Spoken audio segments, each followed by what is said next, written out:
Hi everyone, आज हम बात करने वाले हैं रामा के टीजर की। ये वाला ब्रेकडाउन थोड़ा सा डिफरेंट इसलिए होगा, अपन इसमें कलर ग्रेडिंग की भी बात कर लेंगे, थोड़ा वीएफएक्स की बात कर लेंगे, थोड़े फ्रेम्स की बात कर लेंगे।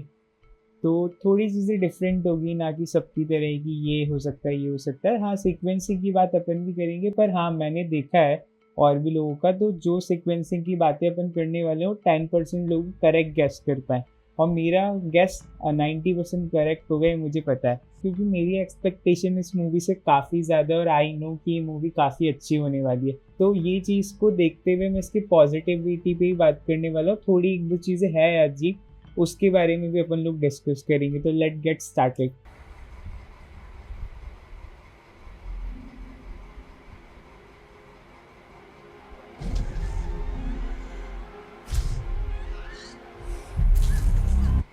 जो सबसे पहले फर्स्ट सीक्वेंस आई है अपने सामने, तो ये जो सीक्वेंस है, जो लोग बोल रहे हैं कि अरे लंका में स्नो कहाँ से आ गई, ये क्या सब सीन दिखा दिया, ये कार्टूनिस्ट पर क्या दिखा दिया। तो ये लंका का सीक्वेंस है ही। अब मैं बताता हूँ सीक्वेंस ऐसा था।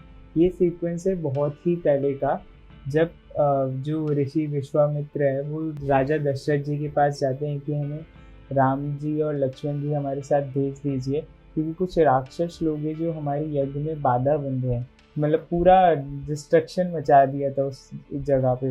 तो ये वो सीक्वेंस है, ठीक है। जो ताड़का वाला सीन भी आगे दिखाया है ना टीजर के अंदर, वो सीक्वेंस भी इसी का ही है। एंड वन मोर थिंग, अगर इसको ध्यान से डिटेल्स देखोगे ना, तो ये सीक्वेंस बहुत ही तगड़ा होने वाला है। आप इसका फर्स्ट जो शॉट है अपन जिस पर देख सक रहे हैं, उसमें छोटी छोटी सी डिटेल्स देखो। अभी थोड़ा अनपॉलिश्ड वीएफएक्स, ठीक है, पर ये पक्का से बहुत अच्छा होने वाला है। और ये सीक्वेंस को ये लोग इतना अच्छे से दिखा रहे हैं, क्योंकि नॉर्मली अभी तक जितना भी रामायण पे लाइव एक्शन आया है, या फिर रामानंद सागर वाला जो अपना 78 एपिसोड की रामायण आई थी, उसमें भी ये सीक्वेंस को बहुत ही जल्दी दिखाया था। मतलब अभी तक जितना भी बना है इस सीक्वेंस को बहुत ही जल्दी, मतलब उतना डिस्ट्रक्शन नहीं दिखाया कि जितना होना चाहिए था। तो ये सीक्वेंस काफ़ी अच्छा होने वाला है। अब अपन नेक्स्ट सीन पे आगे चलते हैं।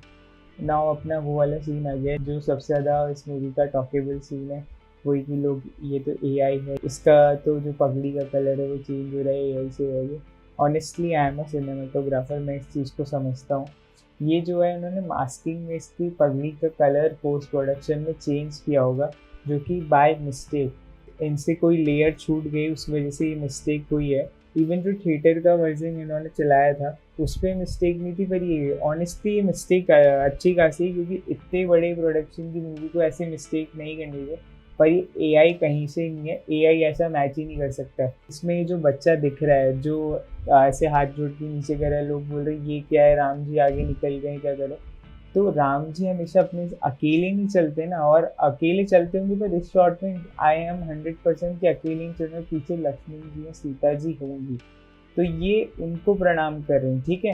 तो ये सीक्वेंस ऐसे है। अब इसके बाद जो नेक्स्ट शॉट आता है, तो अब नेक्स्ट शॉट में फिर से वो बच्चा पहले तो प्रणाम कर रहा है, फिर नेक्स्ट में उनके फूल बरसा रहा है।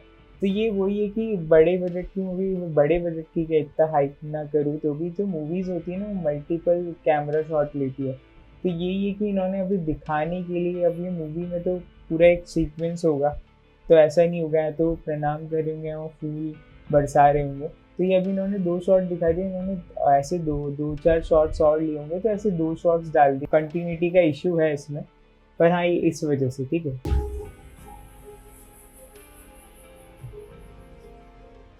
ठीक है। तो ये सीन जो है ये राम जी के वनवास के टाइम का है, जो कि हम देख ही सकते हैं। अब ये सीन भी में एक राक्षस दिखा, ये दंगल शायद दंदाका फॉरेस्ट करके था एक, तो ये उसका सीक्वेंस है। हाँ ऑनेस्टली इसमें सीजीआई थोड़ा उतना अच्छा नहीं लग रहा है जितना हो सकता था, पर ठीक है। मतलब मेरे को एक्शन अच्छा लगा, जो रोटेट होके एक्शन दिखाया है वो अच्छा लगा। ये भी बताते हैं कि कुछ ऋषि लोग उस टाइम जंगल में राम जी से रिक्वेस्ट करी थी कि राक्षस का वध कर दीजिए, तो ये वो सीक्वेंस है। अब ये वाटरफॉल वाला सीन, तो ऑनेस्टली ये फ्रेम अच्छा लग रहा है, पर आई थिंक हाँ बेटर हो सकता था। मतलब इसको डी ने किया यार, इसके पीछे वो लोग काफ़ी अच्छा बना सकते हैं। ये अच्छा लग रहा है, बहुत अच्छा नहीं लग रहा है। रियल लोकेशंस पे शूट हो सकता था, ये मूवी हुई है कुछ चीज़ें रियल लोकेशन पे शूट, मतलब जहाँ तक मैंने सुना है, वो कौन सा सीन है वो अपन आगे डिस्कस करें।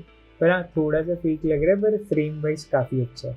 एंड जो अभी पूरा सभा का सीन आया है, मुझे ये सीन बहुत अच्छा लग रहा है। मुझे ऐसा लग रहा है इसकी लाइटिंग वगैरह सब देख के कि ये नीतीश तिवारी ने डिसाइड किया कि ये फ्रेम ऐसा होगा। इसमें नीतीश तिवारी का एक टच दिखता है, जो उनका इमोशनल टच है ना, फ्रेम से एक पूरा टच दिख रहा है। फ्रेम में जैसे दिख रहा है कि ये वनवास से जाने का पहले का सीन है, इसमें राजा दशरथ जी दिख रहे हैं, उनकी तीनों रानियाँ दिख रही है। लाइटिंग से इसका इमोशन बहुत अच्छा आ रहा है, ये कहना चाह रहा हूँ। आप लोगों को शायद पता होगा कि ये सीन रात का क्यों है, क्योंकि राम जी ने चूज़ किया था कि वो रात को वनवास के लिए निकलेंगे, ताकि प्रजा और दुखी ना हो और प्रजा से मिले बिना ही चले जाएं।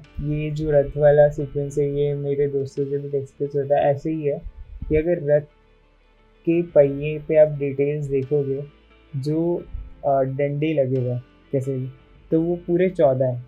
क्या पता ये लोग ऐसे सिग्निफिकेंस दिखा रहे हों कि 14 साल का वनवास, या मे बी वही जो अभी ट्रेंड चल रहा है, peak detailing by Nitish Tiwari. ये वाला सीन भाई क्या सही दिख रहा है। एज ए सिनेमाटोग्राफर मुझे इतना सही लगा ना सीन की। दो लालटेन की लाइट है, रथ उसके बीच से निकल रहा है, पूरा गांव या राज्य के लोग उस रथ के आगे पीछे। बहुत ही अच्छा सीन भाई। म्यूज़िक म्यूज़िक बहुत सॉलिड है। ये फ्रेम जो क्या ही सुंदर है। ऐसा लगता है सही में कि मतलब क्या बोले कि सही में ऐसा लगता है कि यार एकदम पूरा मतलब आप फ्रेम बना के लगा लो घर पे। आप समझो इतना सुंदर सीन है। रणबीर कपूर की आंखों की तरफ देखो आप ध्यान से, मुझे लग रहा है कि ये सीन जो ये पक्का इन्होंने अभी ग्लिम्स में जूम करके लगाया, पर बहुत ही सुंदर सीन। देन नेक्स्ट सीन जो आता है, ये राम जी जो है अस्थियां नदी में विसर्जित कर रहे हैं। ये दशरथ जी की अस्थियां हैं, क्योंकि जब राम जी वनवास पे निकल गए थे उसके कुछ टाइम बाद दशरथ जी की मृत्यु हो गई थी। जो पिंडदान किया था वो पुष्कर में किया था, आज के टाइम में से पुष्कर बोले जाता है। तो ये वो जगह है और ये वहाँ का सीक्वेंस है। अब जो ये सीन आता है कि पूरा तूफान आया हुआ है, उसमें से राम जी निकल रहे पर उनके ना बाल। हाँ ऑनेस्टली ये बड़ा अजीब है। यहाँ तो जैसे ये भी बोल सकते हैं कि हो सकता है कोई मायावी सीन हो, तो इस वजह से ऐसा कुछ नहीं हो रहा हो। मतलब मूवी में देखते ही पता चलेगा, अगर मायावी सीन नहीं है फिर तो ये थोड़ा अजीब है। मतलब बहुत ही इसमें तो बहुत ही बेकार काम किया इस वाले शॉट में। अब देन ये ताड़का वाला शॉट आ जाता है। हाँ लाइटिंग अभी इस शॉट में बहुत वीक है। ये वही शॉट है जो अपन स्टार्टिंग में बात किए थे ना, कि ऋषियों की यज्ञ में कुछ राक्षस लोग बाधा डाल रहे थे, तो ये ताड़का ही थी, इसका राम जी ने वध किया था। पूरा वही सीक्वेंस है। राम जी, दशरथ जी, लक्ष्मण जी, ये सब फ्रेम में दिख रहे हैं। सीता जी के स्वयंवर में से जब ये लोग वापस अयोध्या जा रहे होते हैं, तो परशुराम जी और रास्ते में राजा दशरथ जी और राम जी को मिलते हैं। तो मुझे लग रहा है ये वो सीक्वेंस है जब परशुराम जी अपना अस्त्र इनकी तरफ थ्रो करते हैं, तो ये सीक्वेंस लग रहा है। हाँ वन मोर थिंग, कि लोग बोल रहे हैं कि ये थोड़ा फेक लग रहा है, स्टूडियो में लग रहा है, जो कि थोड़ा लग रहा है ये। पर ऑनेस्टली लोग बोले ना कि कुछ भी दिखा दिए वीएफएक्स और पीछे स्नो है, सैंड है, वो तो मैंने लेह लद्दाख में शूट किया है ब्रांड फिल्म्स वगैरह, तो मुझे पता है लेह लद्दाख ऐसा ही दिखता है कि इधर सैंड है, इधर पूरी माउंटेन्स दिख रही है और पीछे स्नो है। लेह लद्दाख एग्जैक्ट ऐसा दिखता है, ठीक है। इवन कुछ लोग बता रहे हैं कि शायद उन्होंने लेह लद्दाख में कुछ सीक्वेंस शूट करिए, न्यूज़ वगैरह में कहीं है नहीं, तो उसका भी पॉसिबिलिटी कम है। जंगल वाले शॉट उतने अच्छे नहीं लग रहे, मतलब वाइट सिनेमैटिक नहीं लग रहे। ये तो ब्यूटी है भाई इस ग्लिम्स की।